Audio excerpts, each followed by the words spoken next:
Oh, I think we're on. Right.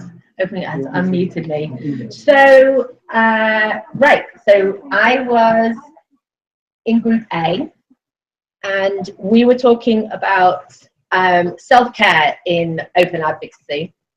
And we were sort of discussing, I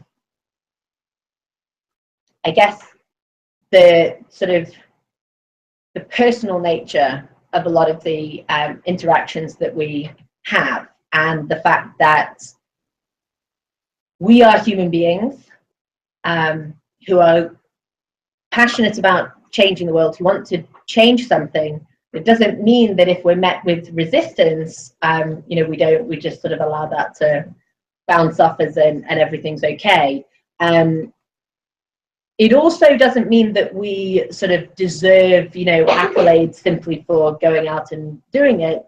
We're not kind of victims. It's maybe a different sort of quality of self-care. But I think one of our acknowledgements was this point about us being individual human people. I think I have a post-it here that says in capital letters, choose your battles, which came up in Laurent's talk earlier, and I think it's a very, very important one to kind of remember. And Christine was mentioning micro ambitions and micro goals. And so actually, instead of trying to change the world, which is pretty big and pretty difficult to do, setting very small, bite-sized, manageable sort of challenges for yourself, and then measuring your success rate on those, measuring the fact that you did actually make it. And we also have sort of, in a slightly related to that, trying to move towards a spectra of success rather than an all or nothing sort of approach, rather than the idea that you are either with us or against us. People may be, you know, doing their best as best, you know, in whatever direction they are able, and that is still better than, you know, lying on the couch. I talked about sort of don't burn out, you can't achieve everything. We talked about micro ambitions. We also talked about the value of community, and what was really nice about the discussion of community was both that there's an individual aspect to the self-care that you get in a community. You can sort of start to feel like you're not the only person that's having all of these thoughts and maybe seeing problems in a system. You find your tribe, you find people who feel the same way as you, and if you encounter pushback in sort of other aspects of your day-to-day life, you know that there are people that support you and that feel the same way. But we also talked about the fact that that community is also a solution, because by building in the number of people that are trying to affect change, A, you will affect more change, and B, you will have more people who sort of understand your point of view, and so you probably, hopefully, will need less self-care because you're not sort of alone in a lot of these fights. We had a discussion about stakeholders. I think we sort of felt that the first stakeholder was like us, you know, anyone that's asking the question is sort of in the stakeholder, the primary group. But also we were talking about sort of the researchers. So if we're trying to get people to be open, it's the people who need to be open are stakeholders, and senior management. So senior management are often, you know, part of kind of an older system, a system that we would like to change, and they are often, in my personal case, reasons that I need support on self-care. But it does mean that they are an important stakeholder. It does mean that they are the people that we need to be engaging with about the negative effects. And, you know, there are sort of, I think it's become very popular to talk about selfish reasons to be open, selfish reasons to work reproducibly, selfish reasons to share your data, things like that. And for me, messages around efficiency have worked very well in terms of sort of moving my passions to, I don't know, to sort of translating why I put this effort in when I talked with senior management. But it was still a very, they were sort of key points to key people to engage with. And then we also had one, I'll stop after this one, of how hard is it? And on the one hand, you know, if you know the boundaries of your role and you know that this is not all on you, you are not actually this sort of superhero that needs to totally change the world and you're the only person that's fighting that good fight.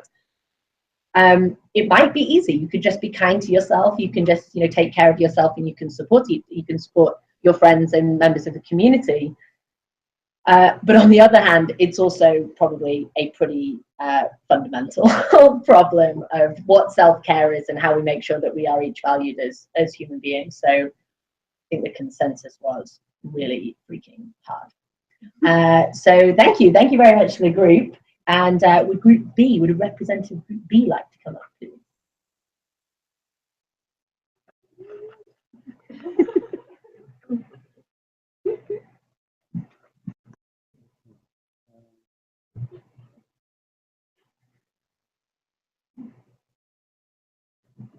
Yeah, thank you. So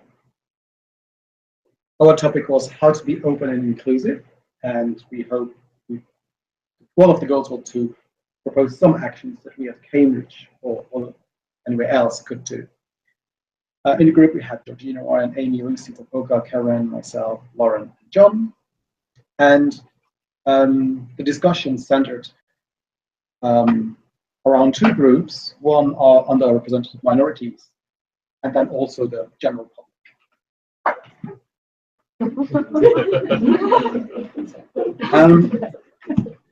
And so very quickly we realized that really it's a communication problem, a two-way communication problem. As researchers, we sometimes struggle to communicate what we do, and we make it basically too difficult for the other side to discuss. But then we also have to understand and get interested in what we do, but we also realize that it's not just a one-way process. We also need to invite people to come and communicate with us. And especially in terms of the underrepresented minorities, it also requires an active process to understand, to know what our audience is, and we need to be active. We can't just say we are open and welcoming, okay, and then wait that people will come to us. We also appreciated that probably our institution and society in general is maybe not very inclusive from the very start. Represented minorities are actually already underrepresented in our target audience, which requires us to be even more active and careful.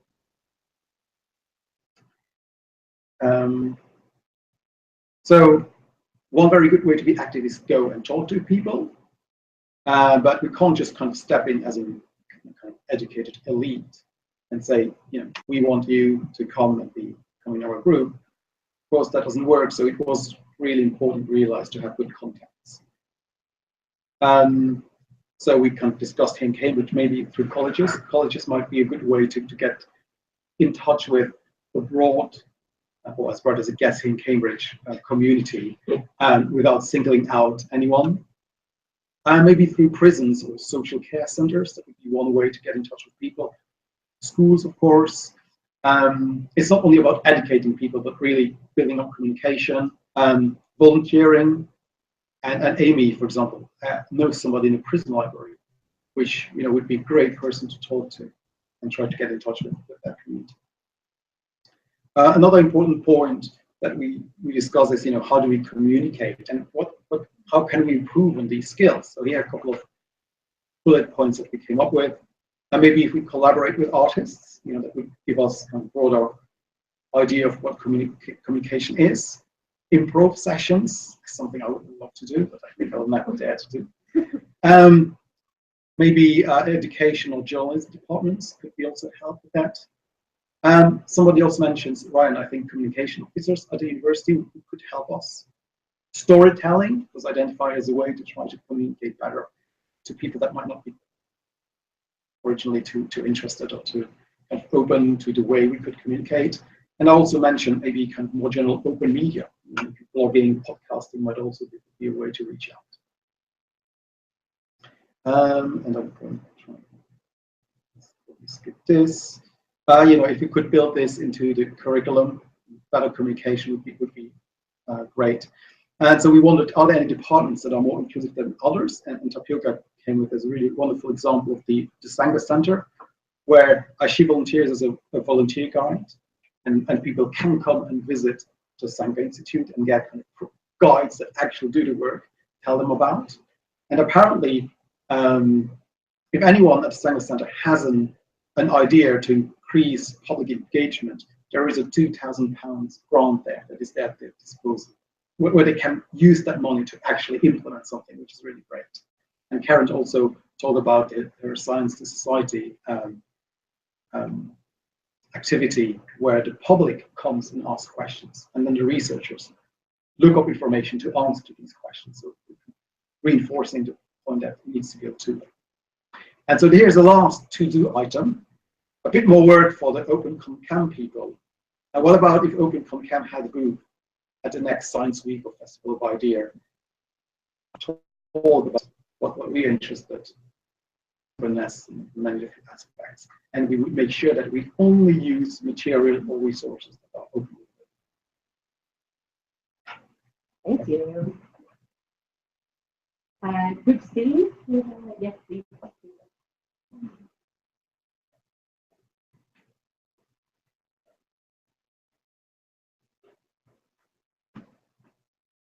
Just like cool. So, hey everyone.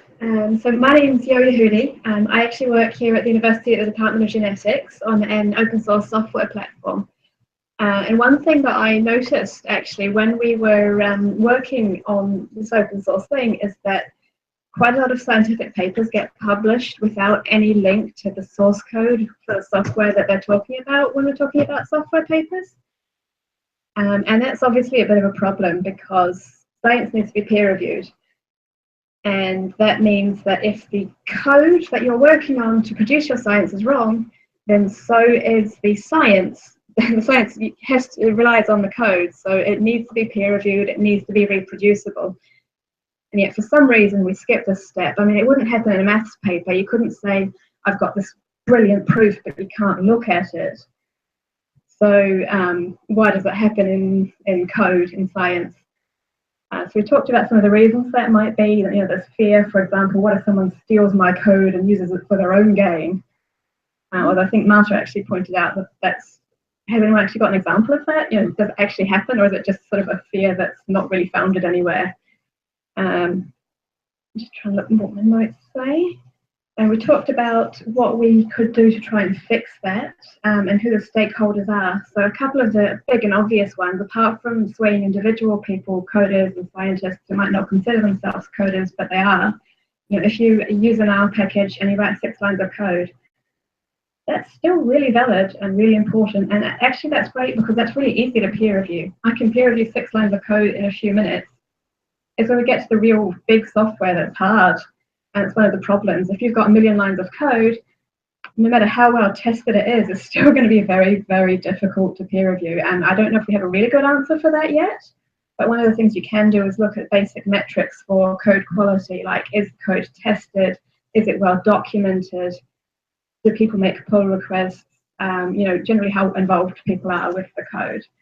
So if we asked journals to say, the code has to be present when you publish a paper, then the journals, they might be in trouble as well. I mean, will people just go to a journal that doesn't require that you peer review the code? So that's another tricky issue for journals. Similarly with funders, maybe you can find another funder who isn't going to ask you to jump through these hoops. So clearly we need a big culture innovation shift to try and fix this. Did I say innovation shift? I just meant culture shift. Wrong words are coming out here. One other thing is if you have open source code that relies on data that's closed, you might say, well, what's the point? If you can't see my data, you can't run my code. So one possible answer we had for that was creating dummy data that would allow you to at least give the shape of the data and run that code correctly, even if it's no longer the code that has licensing issues or that has the privacy issues, you know, if it's the person that we're talking about, perhaps. Another thing we thought about was rewarding people appropriately for making their code open.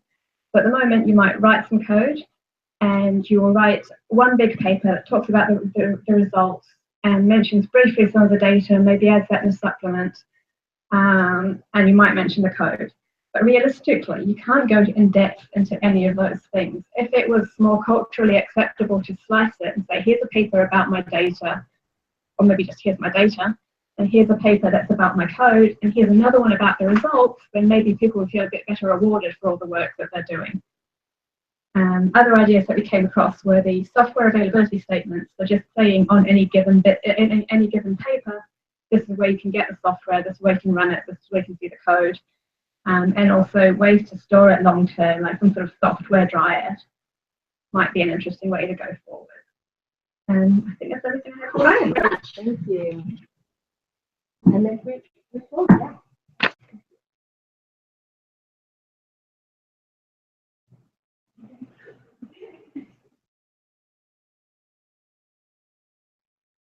Sorry, from the back. Am I using my phone? Awesome. So we were given two related questions. You are being nicely from fixed computer. Yeah, there you go. Hi.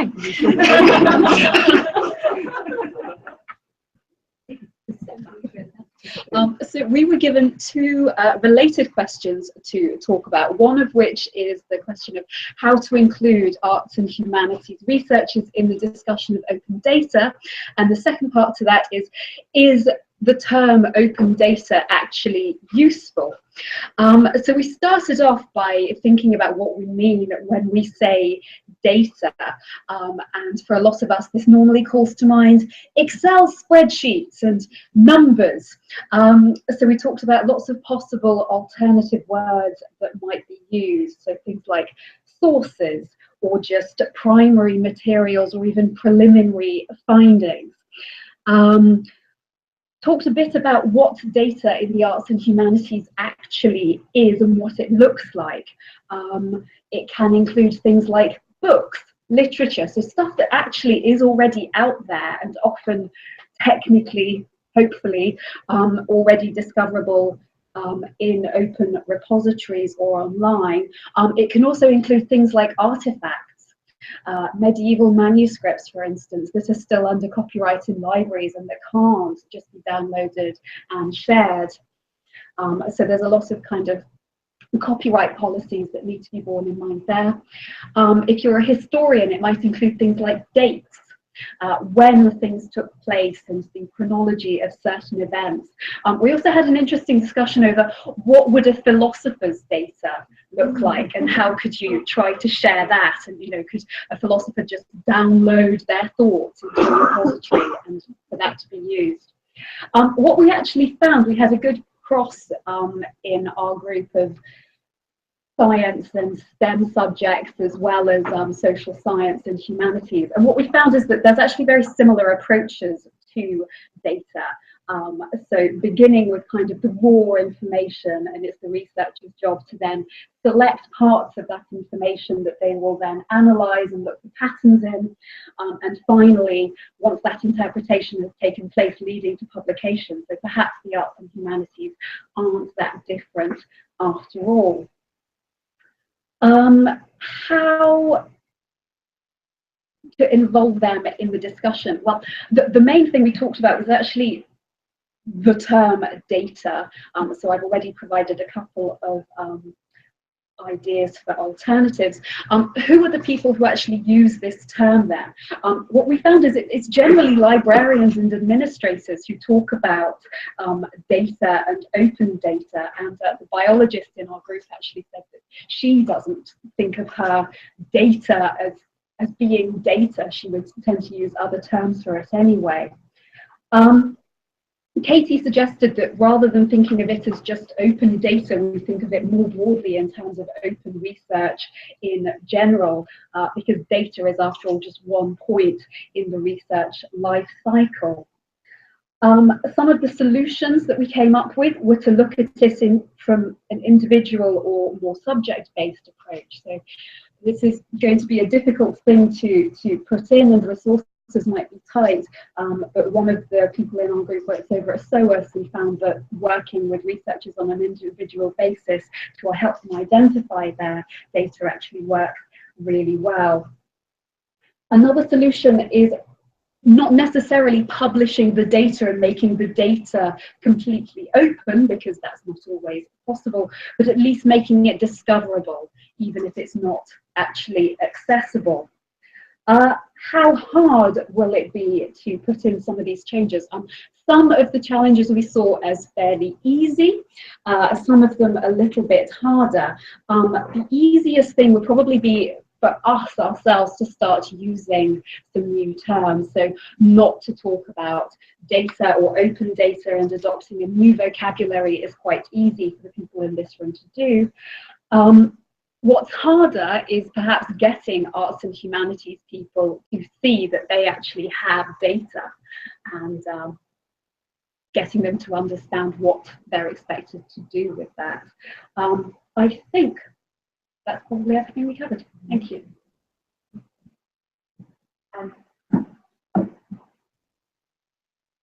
Thank you. We were not a sort of applause-heavy audience during those feedback sessions, so I just want to maybe thank the three presenters, but everybody for taking part. It's really fascinating to hear all of these really great discussions. So just a quick round of applause, please.